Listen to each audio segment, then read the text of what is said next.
Kasi po siyempre po nakapangalan po sa akin. Iniwan po nila yung mga project eh.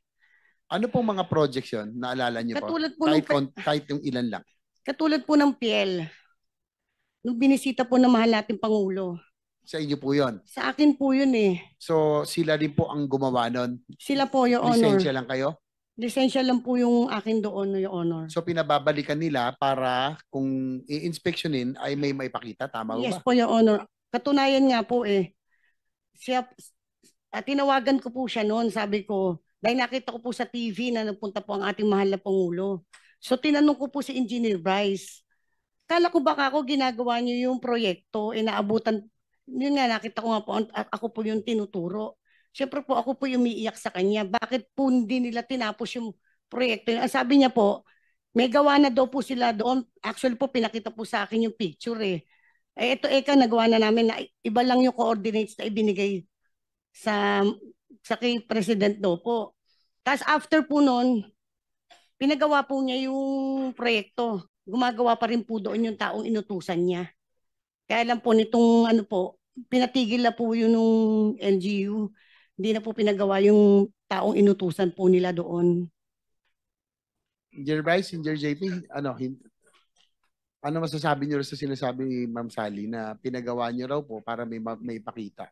Yung pong sa PL, yung mga tinuro po niya. Wala po kaming iniutos kay Sally na tapusin po yung project sa PL Baliwag, Your Honor. Napangako kasi tatapusin ninyo eh. Parang yun ang nasabi. Hindi kayo gagawa. Sila po gagawa. Ano nangyari? Lagi natin, hindi niya inuutosan na tapusin kasi sila gumagawa, lisensya niya, siya yung nagsasabi, baka pwedeng tapusin nyo, di ba? Yes, Your Kasi Honor. ikaw ang sasabit. Ako po sasabit po kasi eh. Kaya po ako nagsasabi po ako ng totoo dito eh. Ang dami pong project po na kinuha po niyan eh. 41 projects. Lahat po yun, kung hindi po ako nagkakamali. Ilan ang ghost po doon, ma'am, sa tingin nyo? Ang sabi po ni Secretary Dizon, nakita daw po niya yung Perez daw po. Tsaka yan nga pong PL. Tapos hindi ko pa po, may sinasabi pa po kasi si Secretary Dizon na isa. So hindi ko pa po ma-locate. Kasi po, sa totoo, sa totoo lang po, kaya po ako na dito. Sila po nakakaalam ng mga location. Kahit project inspector po nila, hindi po maituro sa akin kung ano po yung mga proyekto na ginawa nila. Sabi po sa akin sa opisina, hindi namin alam kung saan nilagay nila Engineer Bryce at Engineer JP lahat ng project mo. So kahit ako po mismo contractor, hindi ko po malocate yung mga proyekto po na nilagay po nila na yan. Wala po maituro po sa akin ng mga inspector nila. Senator JB, interject. Alam nyo, kayo starring do sa second privilege speech ko eh. Ito, yung bang nagkaroon ng notice of award, SIMS ito 25CC0091 ang contract ID, di ba? Notice of award, February 17. Contract effectivity date, notice to proceed, February 24.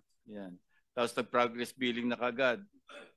Tapos meron pa yung retrato ba na sila rin may kagagawan na parehong picture para sa first project billing, progress billing at saka sa second or third. Di ba ganyan ang modus operandi ninyo? Trabahong tamad na kayo eh. Hindi man lang kayo mag-research ng konti, isang picture ang ginagamit nyo eh. Tapos pinababayaran nyo na alam nyo namang hindi ginawa. Ito, 100% in 34 days. Ibang project ito, SIMS din ito. 25CC0072. Pinagsabay nyo pa. Duplication eh. Tapos, ang ginagamit nyo, tingnan nyo, lahat pare-parehong petsa eh. Natapos ng pareho, binayaran parehong petsa, pareho pati yung 4% na increase sa pareho pa rin. Talagang brazen ang tawag niyo, di ba? Wala na kayong pakialam kung mabubuko o hindi. Parang sobrang, sige na, para makakobra na tayo, maski ano na lang. Hindi man lang kayo nag-iingat na eh. Ayan, kayo yan eh. Ang ginamit nyo, lisensya ng SIMS eh. Pero kayo yung kayo bali yung nag-implement. Di ba? O, tatanggi ka. Yan ang modus operandi nyo, di ba? Marami yan. Totoo po, Your Oo, Honor. totoo. Okay, thank you. Pwede po bang magpaliwanag? Kahit konti lang po. Sige, anong paliwanag pa eh? Sige, Ah, sige. Okay. Ano po kasi, inuutos po ni Boss Henry na pakolektahin po ang mga project kasi po meron pong target na disbursement buwan-buwan na kapag ka hindi daw po naubos ang pera, hindi po makakakuha ng susunod na budget para sa susunod na buwan. Yan po, kaya siya po nagpapakolekta ng mga project kahit wala accomplishment, kulang ang accomplishment. Yun po. Alam niya po lahat ng status ng mga magkaibang project. proyekto, 25CC0072 Sims Construction, 74 million. Construction of Riverbank Protection Structure along Pampanga River, Barangay Bulusan. Ito naman, Kalumpit. Marami kayong ganyan eh. Iba-ibang modus, pero pare-parehong kitaan ng pera, pare-parehong hindi man lang iningatan kung paano ayusin yung papeles man lang. Pati papeles hindi maayos eh. Natawa nga yung aking mga kasama nung pinakita kong, sipin mo, from December hanggang March or April, hindi na gumalaw yung 2 tao. Kasi parehong retrato eh. Di ba sabi ko nga, unless hindi umalis at hindi gumalaw yung 2 tao, totoo yung mga, ayan no, tingnan nyo, magkaibang petsa yan. Ito yung unang progress billing, no, tapos nabayaran, yan.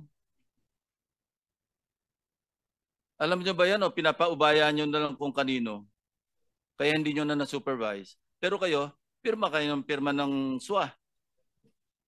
Sabi na pa, ano, yung Statement of work work accomplishment. Work accomplished, di ba? Opo. Oh. Di ba maliwanag na malversation through falsification? Pinapalsify ninyo ang mga dokumento para makasingil kasi babalik sa inyo yung pera eh. Kayo rin yun eh. Hindi po ako nagpe-prepare niyan, Your Honor. Hindi nga, yung team mo. Pero para ma-release, kailangan pumirma kayong 2 ng DE. Hindi ka nagpe-prepare kasi team nga kayo eh. Bahala na kayo dyan eh. Bahala na yung accountant, bahala na yung inspector, bahala na lahat. Medyo tumatango si district engineer eh. Totoo no? Sige. Your Honor, para lang po sa katotohanan. Actually, noong ko pa po sinasabi to na ang project engineer po ang nakakalam lahat po ng project. Siya po ang unang pipirma at siya po ang unang magsacertify. If I may po, baka po uubra, kasi laging ako na lang po ang tinuturo rito eh. Alam ko lang po dahil ako ang boss. Pero sana po sa katotohanan, ito po, siya po ang project engineer ng PL, siya po ang project engineer ng ibang project ni Sims. After po niyan, ito po, sinita ko po ito eh. Bakit nangyari yan eh? So baka po pwede, mabigyan po natin ng pagkakataon para naman po sa magiging fair dito na kada po kasi tatanungin, utos ko. Baka po pagpatay kay Rizal, ako na rin po nag-utos na to later. With due respect po to Chairman, ako po, sinabi ko po sa maraming tao ko, ako po involved sa Ghost. Hindi bali pong makulong kami magkakasama. Pero hindi po ako part ng Ghost na to. Ito po ang project engineer, pwede pong, if you may. Si Dumasig, di ba? Siya po nakakalam po lahat. Maupo ka nga dyan sa harap, Ray Dumasig. Kasama ka rin sa BGC, di ba? BGC Boys. Part ka rin. Malakas ka rin magsugal. Sipin nyo, sinusugal nyo yung bira kayo. Sige, Dumasig. Ray. Hello po. Yun po. Ako po yung na-assign na project engineer po dito sa... Ako po yung dinesignate ni Engineer JP po na maging project engineer sa PL po tsaka sa Perez. So, nung na-designate na po sa akin to, ang sabi po kagad nila, sila na daw po ang bahala. Wag ko na daw po pakialaman. So, yun po. Bali, ito po nangyayari po nung ano pa lang, nung project inspector pa lang po ako. Ang project engineer po nun at that time, si Engineer JP, si Engineer Paul, tas ang happy po namin si Engineer Bryce. So ako po bilang project inspector po nung time na yon, sumusunod lang po ako sa utos nila na wag ko na daw po pakialaman yung project. Hindi lang naman po yun yung hawak kong project. So pirma ka lang na ng pirma, wag mo nang pakialaman, pipirma ka na lang. Actually po, nung project inspector po, wala pa naman po akong pinipirmahan at that time, more on site visit lang. So ganun po yung nagiging sistema nung mga panahon na yon. Sinasabi po nila wag ko daw po ipaalam. Cut to the chase, ano? Okay po. Sino mas mukhang mastermind sa kanilang dalawa? Si Bryce o si Engineer Alcantara? Si Bryce po sa Ghost Project po. Basta Ghost, siya nakakaalam. Opo. Sila pong dalawa ni Engineer JP. Actually, So alam mo rin yung consequence ng napasukan mo kasi signatory ka. Ngayon pong nalaman ko po yung na hindi po pala nila ginawa yung mga project. Yun nga ang masama eh. Alam nyo, hiniram nyo lisensya. Talagang medyo maiyak talaga yun kasi siya mananagot talaga, lisensya niya eh. Pero wala siyang kamalay-malay kung paano nyo ginawa o hindi ginawa yung project. Kaya ang pakiusap niya, habulin nyo na gawin sana pero hindi naaabot eh. Paano pa nga aabot? Kaya nyo bang gawin in 1 week? Eh nag-i-inspection na kabi-kabila. Hindi kaya, di ba? Yan ang problema eh. Sige. Your Honor, tinanong ko po siya, bakit pumayag ka sa ganyan? Eh po, nasa affidavit po ni RD Dumasig na sinabit sa central office na ang bilin po sa kanya ay wag, siya na po magsabi wag na po ako, Your Honor. Baka po maging self-serving. Sige, Ray. Ayun po. Sabi po nila sa amin before, hindi lang naman po sa akin, pati po dun sa ibang project engineer. Pagka po sinasabi po nila wag daw po ipapaalam kahit kanino, pati na po kay Boss Henry. So alam niyang Ghost John, alam niya? Nino po? Ni Bryce? Hindi po, basta po wari na po. For example, hindi mo alam kung alam niyang Ghost yung ginagawa?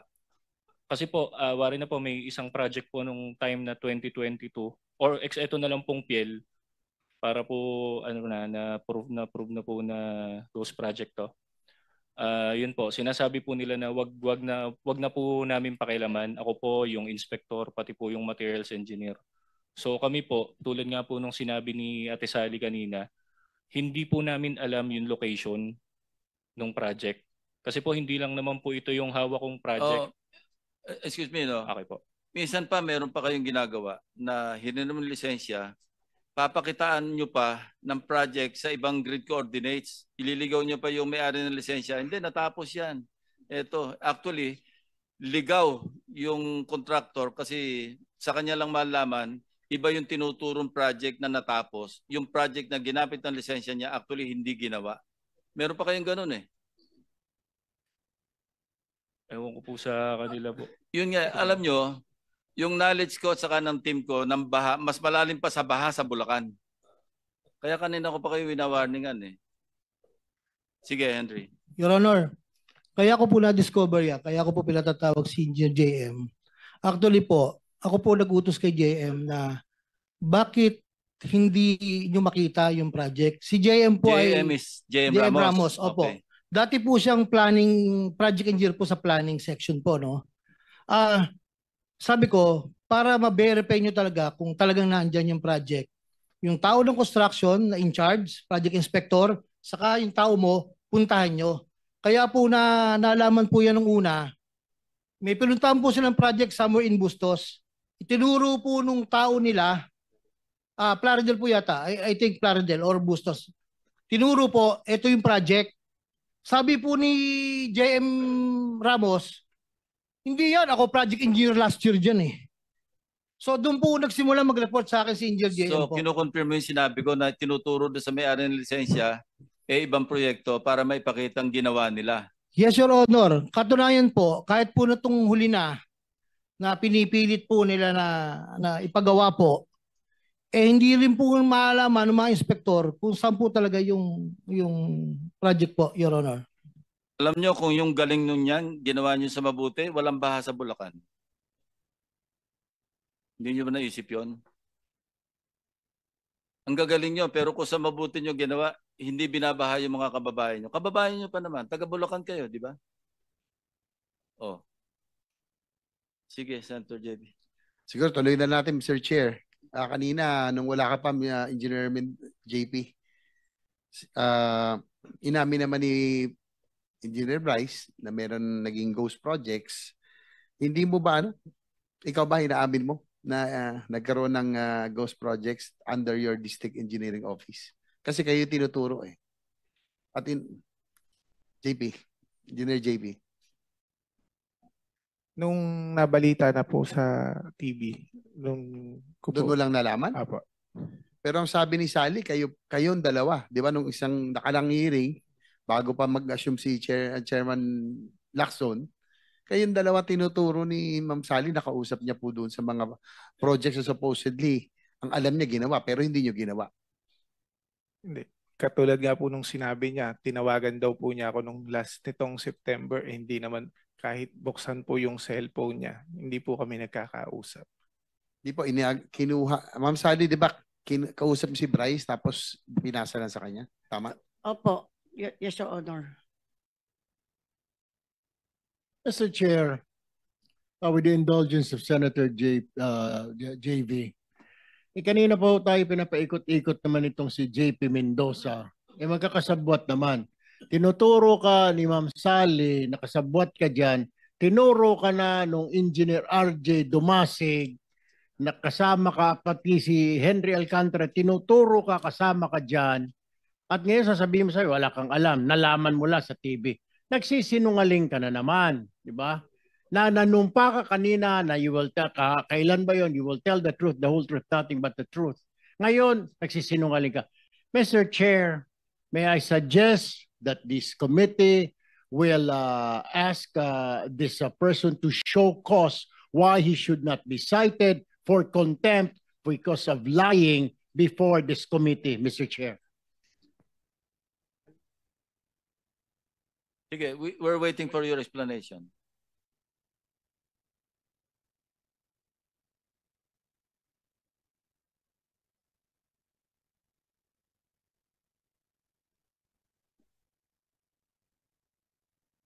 Sir, gaya nga po nung sinabi ni Engineer Bryce kanina, ito po kasi yung tinatawag na in-house contracting. contractor. Kumbaga, ang magkakasosyo po dito, ang Sino-sino? pinamumunuan po ni boss na yung 40% sa share, 20% po si Boss Bryce, 20% po sa akin, at 20% po si Engineer Paul Duya po. So, ibig sabihin, pag in-house, papel lang yun, no? Hindi nagkaroon ng proyekto, kayo lang gumawa. Ginamit nyo yung lisensya ng contractors.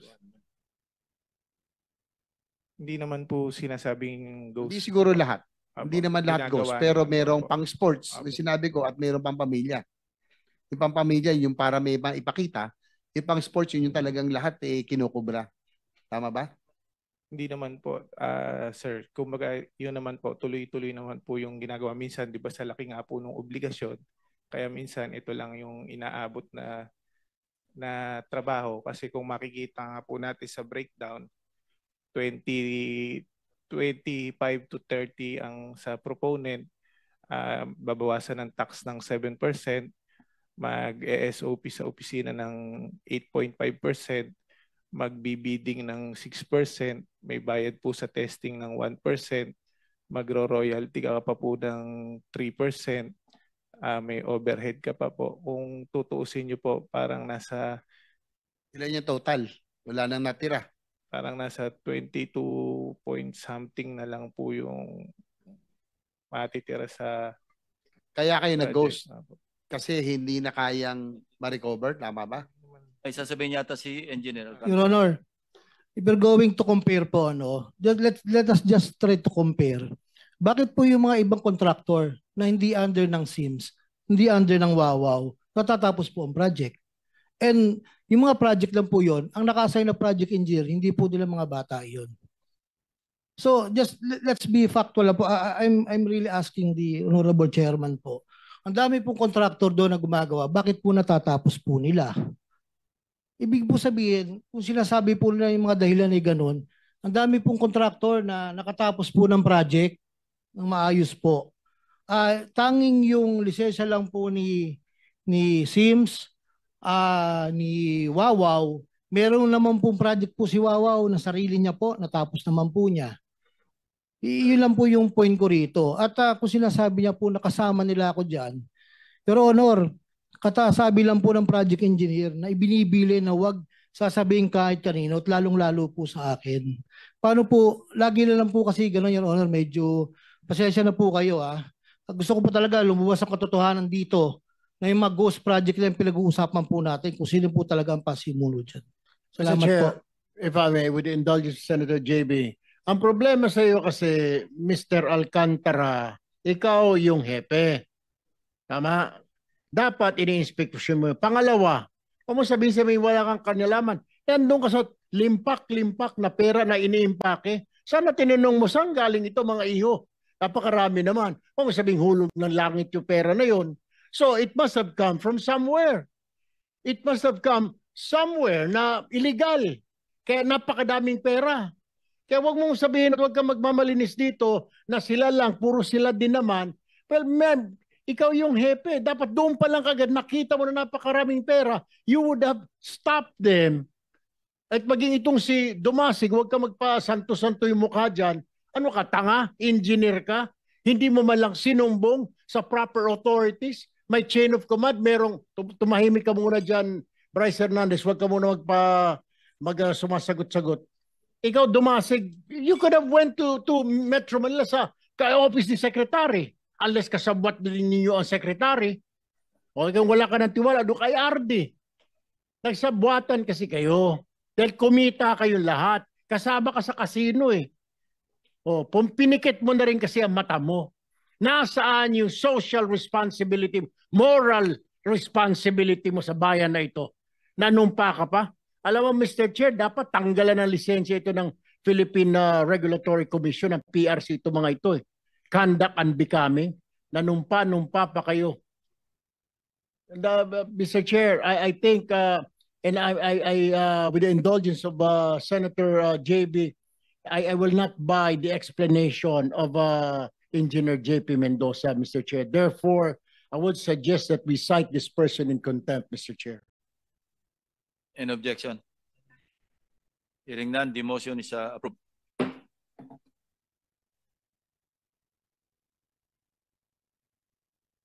Go ahead, Bryce. Yung sa amin po, umamin naman po kami na hindi ko alam bakit ayaw pa pong aminin ng boss namin na alam niya rin lahat ng nangyayari nito. Kami po, wala na pong mawawala sa amin. Naka-all out na po kami. Inaamin po namin yung ginawa namin, yung kasalanan po namin. At kung ano po yung kailangan namin ibalik, willing po kami.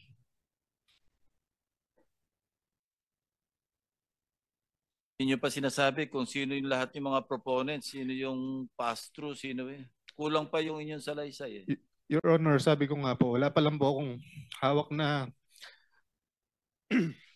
matibay na ebidensya para makapagturo po. Ayoko pong magturo ng dahil gusto ko lang. So, piles of cash, naka-party-party na, wala ka man lang malay. Isa lang yung sinabi mo o may pinagtatakpan ka ba o ano? Wala pong pinagtatakpan, Your Honor. Bali doon po kasi sa pile of cash na magkakaiwalay. Okay. Si Engineer Alcantara, hindi mo na rin maitatatwa, maitatanggi kasi nasa harapan mo yung piles of cash. More or less, alam mo rin kung paano yung, kasi ikaw ang district engineer eh. At ikaw rin tinuturo, nakausap kung sino-sinong tao. Kanino para sa proponent, kanino para kay, may mayor pa nga nababanggit eh. Alam mo rin yun eh, maski itanggi mo na wala kang kamali-mali sa pera, eh hindi naman doctor yung photograph eh. Inamin mo na rin, ikaw rin yung nasa harap ng katakot-takot na pera doon. Hanggang ngayon, hindi ko pa nga maipaliwanag kung bakit baliktad contractor na nagbabayad sa DPWH. Dapat DPWH ang nagbabayad sa contractor. Tapos cash pa yung bayad. So nasaan na tayo? Mr. Chairman, yung bang disbursement lahat doon sa district, dapat nakapirma yung district engineer? Your Honor, Engineer Alcantara. yes po, after the accountant has signed, I will sign po. Ako po yung pinakahuli, Your Honor. So therefore, lahat ng mga ginawa nito mga ito, napirmahan mo? Yes po, I admit, Your Honor. Siguro, Mr. Chair, tapos na pong oras ko, pero si Ma'am Sally, dahil ayaw naman ho umamin nila na nila from Engineer Alcantara to Bryce and JP, kung yung pong ano natin, kung sino yung mas mataas at kung kanino para yung alokasyon, yung pong limpak-limpak na salapi. Ma'am Sally, kayo po nag-deliver doon. Para kanino po ba talaga yun? Yung pong pinakita po ni Engineer Bryce na pera sa lamesa, hindi ko po yun alam. Basta po ako po, pag nakakakolekta po, sinasabi po nila, Sally, pumasok na yun sa account mo. Dalhin mo na dito sa office ko. So yun po, dinideliver ko lang po doon sa office niya. Mismo si Engineer Bryce po ang nagre-receive noon sa amin. Minsan po, pag wala siya, sabi niya, iwan na lang doon sa staff niya. Yung huli po kasi sa staff po niya.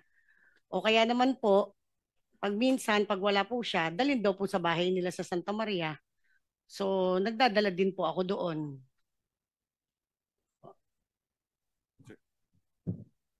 Anyway, back and forth ito, pero isa lang maliwanag, talagang may kalokohan. So, anyway, okay na? Senator Pangilinan is recognized.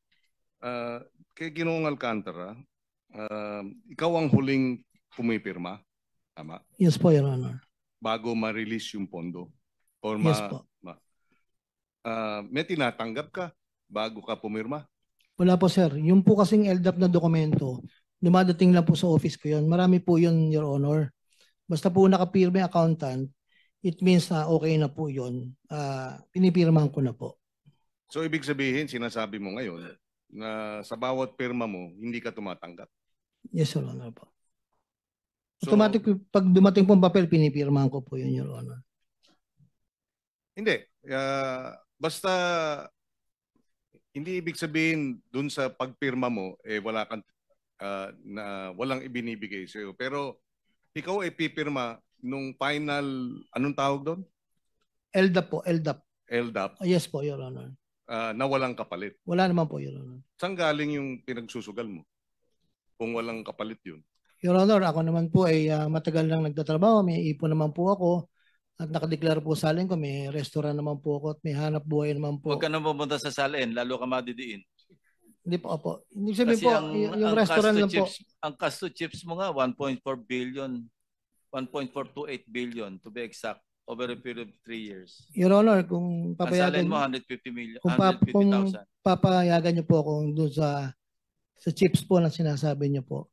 Actually, official record yun. Opo. Huwag ka na makipagtalo dun. Hindi po. Ang ano ko lang po, Your Honor, kasi po yung card na ginagamit po sa casino, hindi naman po namin hawak po yon. Pag po nagpapalit kung kani-kanino, minsan po kung sino po ang magamit, katulad din po nung sa iba, nagagamit po yung card. Yun lang po, Your Honor. Wala naman po akong question po dun sa presentation niya. Salamat po. Huwag mo na magitin yung salin kasi malayo. Lalo ka pa madidiin, engineer. Wag na. So tama ba yun, Engineer Bryce? Wala siyang tinatanggap sa mga pinipirmahan niya? Hindi po, Your Honor. O ano sistema ng bigayan? Sa opisina po, yung bukod pa po tayo, yung obligasyon pa lang po sa opisina na 8.5% pagka ibinabalik po na kasing ilang contractor, meron na kagad siyang 3.5 to 4% po doon. Then yung rest po na 4.5%, 4 to 4.5%, yun po yung ibabalik, ibibigay naman po sa akin, sa hepe. The rest na po nang nasa opisina. Pag sinasabing ibinibigay, ano yan? Cash? Cash po, nakasobre po. Tapos, sinong tumatanggap para kay Mr. Alcantara? Bali, binibigay po ito yung 8.5% pag binibigay po dun sa accountant namin, din yung accountant po namin ng nagbibigay separately kung kani-kanino po. Sino yung accountant? Pangalan? Ano po, si accountant Juanito Mendoza. So si Juanito Mendoza ang siyang tumatanggap at dinidistribute 8.5% kay Engineer Alcantara, 4.5% sa inyo, ganun? Hindi po. Total po yung 8.5%. Okay. Yung 4% po doon kay Boss Henry. Tapos okay. So si Juanito Mendoza, ano? Juanito Mendoza po. Mendoza rin? Kamag-anak ba ni... Hindi po sila magkamag-anak. Okay. Siya ang tumatanggap at siya ang nagdi-distribute sa loob ng envelope kay Alcantara sa inyo. Sa inyong lahat, ganun? Opo. So Mr. Chairman, patawag din natin si Mr. Juanito Mendoza. Opo. Your Honor, may I add po? Kasi po, meron po kasing instruction si Boss Henry sa accountant po namin. May instruction po si Boss Henry sa accountant namin na pakolektahin kahit walang papel, to follow na lang. Kaya kung makikita nyo po, napakarami pong backlog sa opisina namin. Basta ang instruction po ni Boss Henry, pag sinabi kong pakolektahin yan, pakolektahin, to follow na lang lahat ng papel. Kaya puro backlog po sa office namin. Mr. Chairman, according to your secretariat, the secretariat, naimbitahan na si Mr. Juanito Mendoza pero hindi humarap. So baka pwedeng isabina na. Mr. President, with the approval of the Senate President. Bagong bypass lang po, Your Honor. Si Juanito Mendoza po. Last week po siya na bypass. For the information lang po, Your Honor. Okay. Noted. Thank you, Mr. Chairman. Yeah. Yes, go ahead. Go ahead. Thank you. The Senate President. We can't help but ask the questions from some members of the public. Totoo bang niregaluhan mo, Engineer Hernandez, si Engineer Alcantara ng GM truck? Humingi po siya. Humingi po. Doon po sa may project namin na, doon po sa may sharing namin ng project na 40, sa kanya 20, 20, at saka isa pong 20. Doon po ibinawas yung pambili po nung GMC. Kano bili mo? Kano bili mo? Parang ano po, nasa mahigit po sa 10 million. Your Honor. At sa dealer mo binili? Dito po sa may ano, sa White Plains po.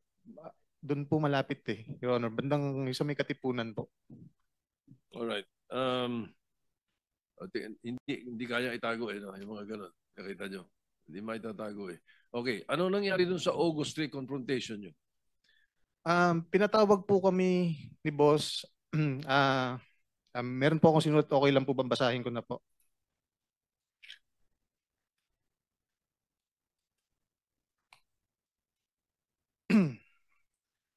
Noong August 3, 2025, pinatawag kami ni dating District Engineer Henry Alcantara na noong panahon yun ay naitalaga na bilang Assistant Regional Director ng Region 4A.